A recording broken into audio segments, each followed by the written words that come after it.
Salut à tous, on se retrouve pour un nouveau tuto sur un héros agilité, Carry, du nom de Humber Spirit. Donc, qui est un héros très mobile, Carry, Escape, Nuker, Disabler, beaucoup de rôles. Il perdra un tout petit peu de son potentiel vers la fin de partie, hein, d'accord. Il sera quand même beaucoup plus puissant aux alentours, on va dire mid-game, milieu de partie et début de fin de partie. Mais vraiment, si la game dure trop, voilà, il y aura beaucoup de carries qui seront supérieurs à lui. Mais super héros, un peu technique à jouer, hein, pas très très simple d'accès, mais vraiment sympa, vraiment fun.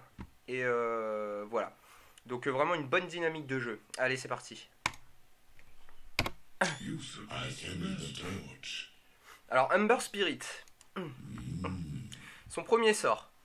Donc Searing Chains, en fait il envoie des chaînes enflammées sur les ennemis qui sont à proximité de lui, c'est aléatoire, hein, il va sélectionner je sais plus jusqu'à combien de cibles. Voilà, il peut choper jusqu'à 2 cibles en même temps au maximum. Donc il va les enchaîner devant lui, c'est aléatoire, on peut pas décider de qui il va enchaîner, d'accord.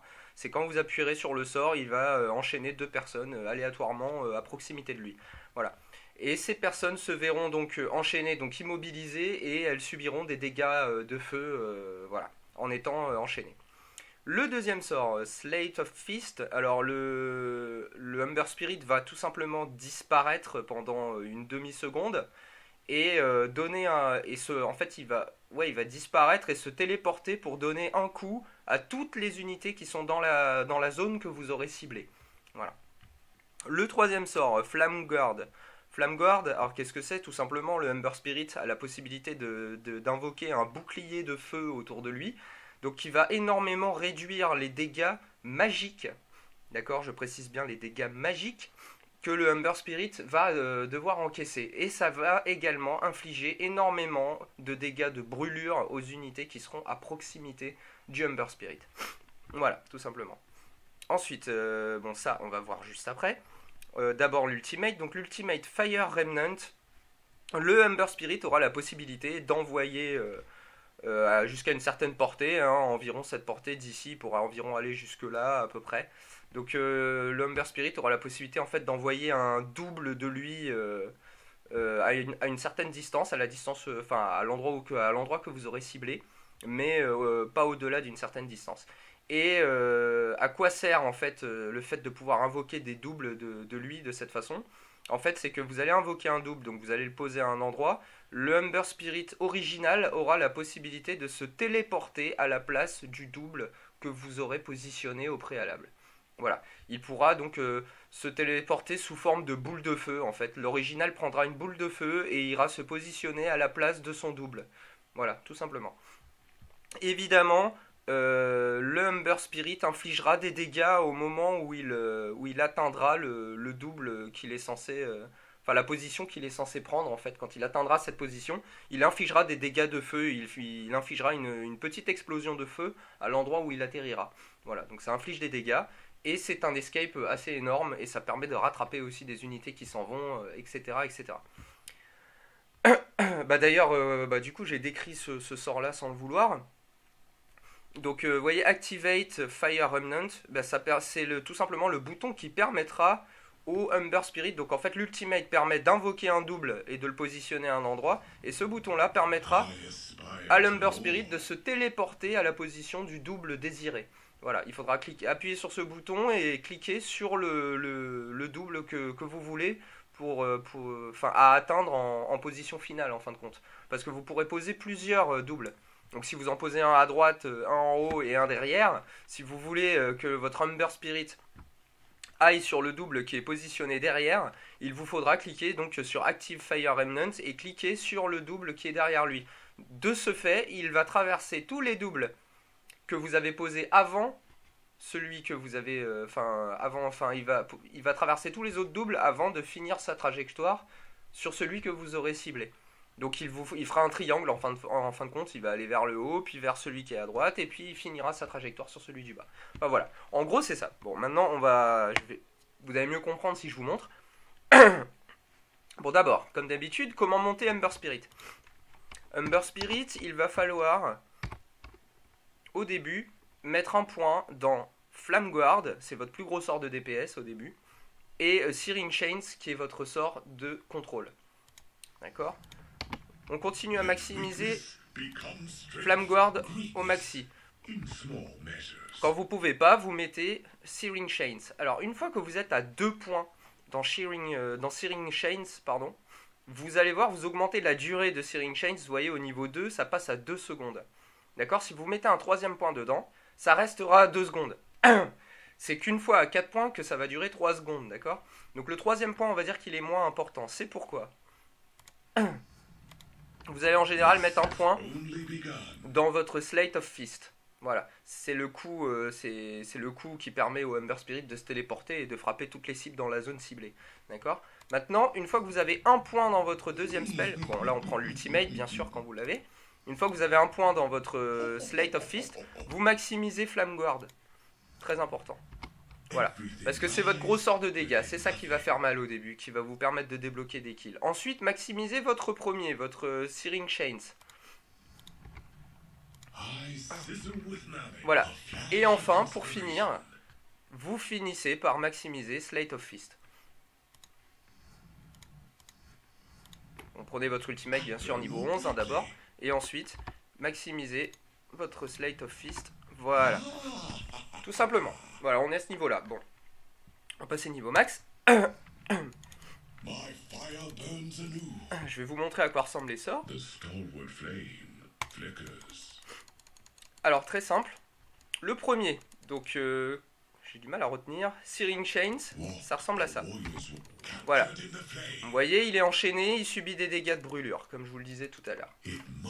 Le deuxième, ça va être Slate of Fist. Donc, vous voyez, je suis à une portée trop élevée pour frapper ma cible.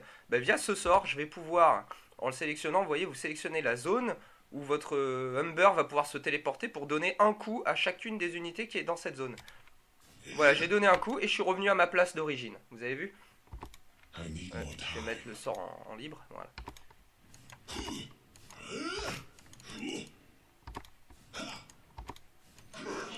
Voilà, vous voyez le principe? Bon. Et enfin, l'avant-dernier sort, Flame Guard, donc votre plus gros sort de DPS au début. Vous l'activez, ça fait ça. Et là, regardez, je vais pas le frapper, je vais juste rester à côté. Regardez les dégâts que ça inflige, c'est juste énorme. Voilà. Ça fait très mal. Donc en plus, si vous tapez, bon bah, voilà. On va parler du gameplay une fois que j'aurai un peu plus. Je vais vous montrer d'abord l'ultimate. Ensuite, je vais l'équiper et ensuite je vais vous montrer le gameplay, comment à peu près jouer Ember Spirit. Alors, et enfin votre ultimate, donc les Remnants. Donc vous avez, voilà, vous envoyez un double en fait enflammé sur votre à des endroits hein, un peu aléatoires. Et ensuite vous ciblez le double sur lequel vous voulez atterrir. Donc vous appuyez sur T, puis vous cliquez sur celui-ci par exemple. Voilà, tout simplement. Vous voyez?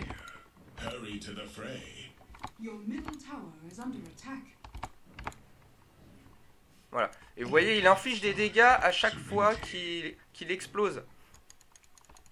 D'accord?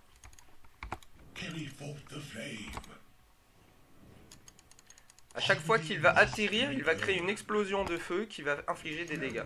Voilà, tout simplement. Voilà. Donc maintenant, on va pouvoir parler du coup de l'équipement. Alors, Ember Spirit, c'est relativement... Donc au début, il y a beaucoup d'héros pour lesquels c'est le cas, hein, surtout si vous jouez middle. Mais bon, pour le Ember, je vais vraiment le préciser, alors que sur les autres, je ne l'ai pas mis. Parce que bon, j'ai envie de dire, je vous ai mis le stuff complet que vous aurez, etc. etc.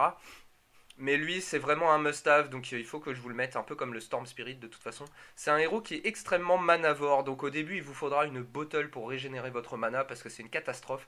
Il se vide en mana extrêmement vite, et vous pouvez pas vous permettre de faire des allers-retours à la base toutes les 2 minutes. Donc il vous faudra une bottle, c'est très important. Ensuite, la botte qu'il vous faudra, ça sera la Travel Boots. Ce sera en général, ça sera soit ça, soit la Battle Fury que vous allez rusher en premier objet, d'accord? En général, si vous êtes bien, si vous avez un bon farm, il vaut mieux rusher une Travel. Pourquoi la Travel? Tout simplement parce que votre bottle, pardon, quand elle sera vide et que vous pourrez plus vous régénérer de mana, et que par exemple, je sais pas, vous avez pas de rune, ni top ni bot, il n'y a pas de rune, il faut encore attendre 1 minute 30 ou un truc comme ça, c'est trop long, vous avez vraiment besoin de mana. Et ben votre Travel Boots peut vous permettre de vous téléporter à la fontaine pour remplir votre bottle et ensuite vous pourrez revenir via votre remnant. Si vous voulez, ça ressemble à ça. Regardez, en admettant on est là, donc j'ai ganké un mec, je l'ai tué, blablabla, d'accord. Vous lâchez un remnant, bon, on va dire que je vais enlever sort libre, je vais vider ma bottle. Voilà, ma bottle est vide, d'accord. Donc je viens de tuer quelqu'un, je peux plus régénérer de mana, j'ai plus de mana, je suis dans la merde. Vous faites un remnant, vous utilisez votre travel pour rentrer à la base, votre bottle va se remplir, voilà, et ensuite vous remenez avec le thé sur votre remnant. Voilà, et là vous êtes refull mana et votre bottle est pleine. C'est tout l'objectif du Humber Spirit et surtout du rush de la Travel Boots. C'est pour avoir une régène mana permanente en fait. D'accord. Donc à chaque fois, il vous faudra laisser un Remnant, utiliser votre Travel Boots pour aller régène et ensuite revenir par la suite dans votre Remnant. Voilà, tout simplement. Donc la Travel Boots, c'est tout l'objectif, c'est pour vous donner une bonne... pour avoir une régène mana permanente en fin de compte et du coup pas vous obliger à faire des allers-retours sans cesse à la base. Donc c'est primordial. Ensuite... En deuxième objet, il vous faudra une Battle Fury. La Battle Fury vous donne pas mal de dégâts, hein, donc plus 55 si je ne m'abuse, voilà. Elle vous donne une bonne régénération de vie et une bonne régénération de mana, vu que vous avez besoin d'énormément de mana. Et donc ça vous donne beaucoup de dégâts. Et ça vous donne une cleave attack qui permet de toucher plusieurs creeps, hein, donc ça vous permet de bien farmer. D'autant plus que c'est en parfaite synergie avec votre deuxième sort, Slate of Fist, qui vous permet du coup quand vous... de donner un coup à chacune des unités, mais en plus si vous avez Battle Fury, quand vous allez taper une unité, vous allez taper les autres en même temps à côté. Donc vous allez infliger plus de dégâts en un seul coup en fin de compte. D'accord. Voilà, donc c'est complètement rentable.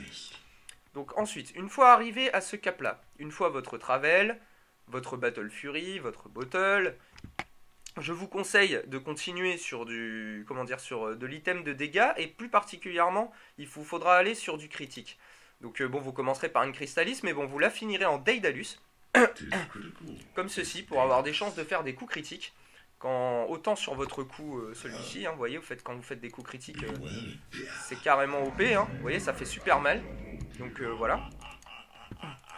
Ensuite, je vous conseillerais, on n'en parle pas ici, on vous met un BKB. Alors vous aurez le choix, d'accord. Je suis plus adepte de la Link and Sphere que du BKB. Maintenant, le BKB est extrêmement bien aussi. J'ai envie de dire, ça sera vraiment une histoire de préférence. Vous pouvez très bien continuer sur du dégât. Cependant, vous risquez de tomber sur des types qui vont vouloir vous contrôler. Et pour contrôler un Humber Spirit, il n'y a pas 10 000 solutions. Si on veut le tuer, il faut le silence. S'il n'est pas silence, il trouvera toujours un moyen de se barrer.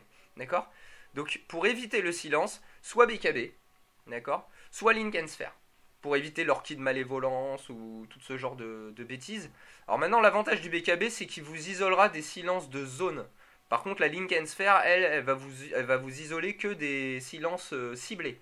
Cependant, la Link and Sphere vous donne une bonne régénération de mana et de vie également. Donc ça se pèse, alors que le BKB vous donnera pas énormément de caractéristiques en fait au final. Donc c'est un peu à vous de voir. Moi j'ai une préférence pour la Link and Sphere. Si vous bourrez pas dans le tas bêtement, de toute façon c'est un héros qui sera obligé de faire des allers-retours, hein. Zut. Il est pas du tout tanky, d'accord. Donc il va falloir rentrer dans le fight, sortir, rentrer dans le fight, sortir, etc. Si vous voulez être efficace. Donc voilà, moi je vous conseille une Link and Sphere, ça vous donnera une escape de plus, c'est vraiment pas mal. Ça vous donne de la régène, etc. Toutes les 13 secondes vous bloquez un sort, c'est plutôt cool.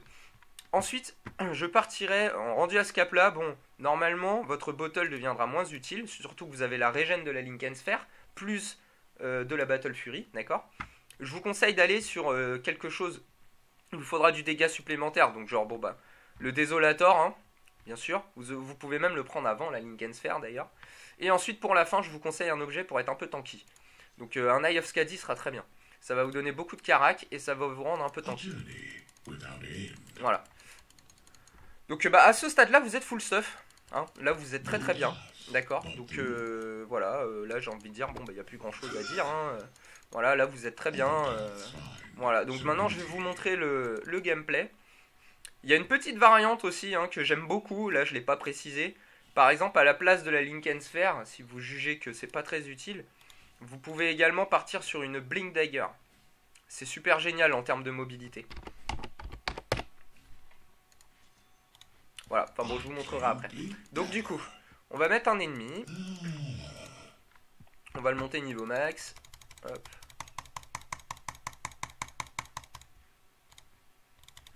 Tout dépendra vraiment en fait de ce que vous avez en face de vous. La Linkensphere peut vous isoler des orchides malévolence, des filets, des poulets, des ruptures, enfin bon bref. Faut voir ce que vraiment vous avez besoin. Autant le BKB sera plus efficace sur des ravages, des choses comme ça pour vous protéger. Et autant la Blink Dagger, s'il n'y a pas vraiment de contrôle en face, en termes d'engage et d'escape, c'est le top. Donc comment vous allez engager votre fight avec Ember Spirit? D'accord?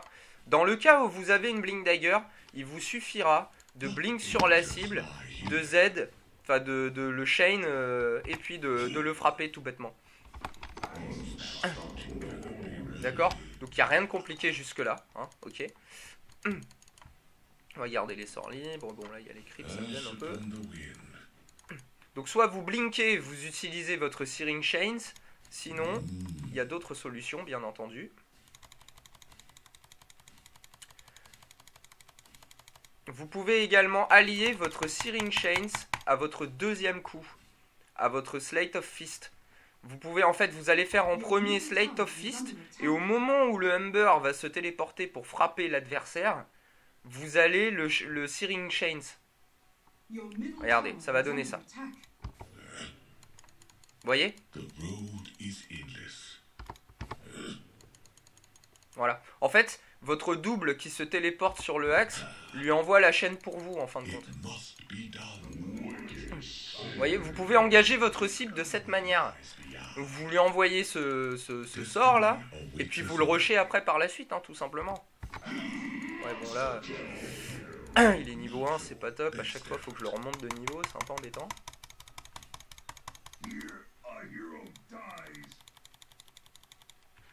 Il y a plein de solutions, hein. Donc vous arrivez, vous faites votre truc là, vous envoyez votre chain, vous envoyez un remnant, vous foncez dessus, vous activez votre bouclier, vous lui donnez un coup supplémentaire, vous continuez, hein. N'hésitez pas à utiliser vos remnants, ça fait un peu le même effet que Storm Spirit. Votre adversaire, voilà, il va plus rien comprendre si vous faites ça. Si vous bougez dans tous les sens, ça va être une horreur pour lui, hein. Vous voyez les dégâts que ça inflige. Enfin, voilà, n'hésitez pas. Ensuite, vous n'avez plus qu'à blink et à vous en aller. Enfin voilà, c'est. Vous pouvez également, si la cible est trop loin quand vous voulez l'engager, vous pouvez très bien blink, votre coup et le filet en même temps, puis le remnant. Vous voyez, enfin, il y a vraiment, j'ai envie de dire, les possibilités sont presque infinies. Hein. C'est vraiment énorme. Donc voilà, donc ça c'est le côté Blink Dagger. Maintenant si vous voulez engager avec une Blink, voilà, je vous ai montré, hein, ça ressemblera à ça. Donc il n'y a vraiment rien de très compliqué là-dedans. Zut, pardon, je suis un peu loin. Bon bah il est mort. On va aller là-bas. Donc Blink, vous faites votre coup, vous utilisez votre filet, puis vous balancez un Remnant et vous bourrez dans le tas, hein, c'est tout. Voilà, hein. Vous remettez un Remnant, vous partez, vous blinkez, enfin voilà, c'est à vous de voir. Voilà. Donc voilà, donc l'engage, hein, j'ai envie de dire, c'est très difficile là sur Ember de vraiment vous donner une règle d'art parce que il a tellement de façons d'engage. Vous pouvez même engager sur un Remnant. Voilà, vous activez votre bouclier et puis vous finissez la cible, vous blinkez, bon, d'accord? C'est voilà, donc soit vous engagez avec un Remnant, soit vous engagez avec votre blink, soit vous engagez avec votre Slate of Fist. Enfin voilà, vous avez quand même beaucoup de possibilités d'engage avec votre Ember Spirit, hein. Donc bah voilà, hein, j'ai envie de dire, voilà, c'est pratiquement terminé. Je vois pas trop comment. Si vous avez vraiment des questions détaillées, éventuellement, n'hésitez pas à les laisser dans les coms. J'essaierai de vous répondre le mieux que je peux, du mieux que je peux. Mais je pense avoir tout dit sur Ember Spirit, hein. Donc n'hésitez pas, hein, à utiliser vos remnants, etc. Hein. N'hésitez surtout pas. Voilà. Bon bah je pense avoir fini ce petit tuto sur Ember Spirit, voilà, donc bah, j'espère que ça vous aura plu, j'espère que ça vous donnera un bon coup de main pour le jouer, parce qu'il est quand même assez technique, mais vraiment cool une fois maîtrisé. Et puis voilà, je vous souhaite bonne chance, à la prochaine. Ciao ciao.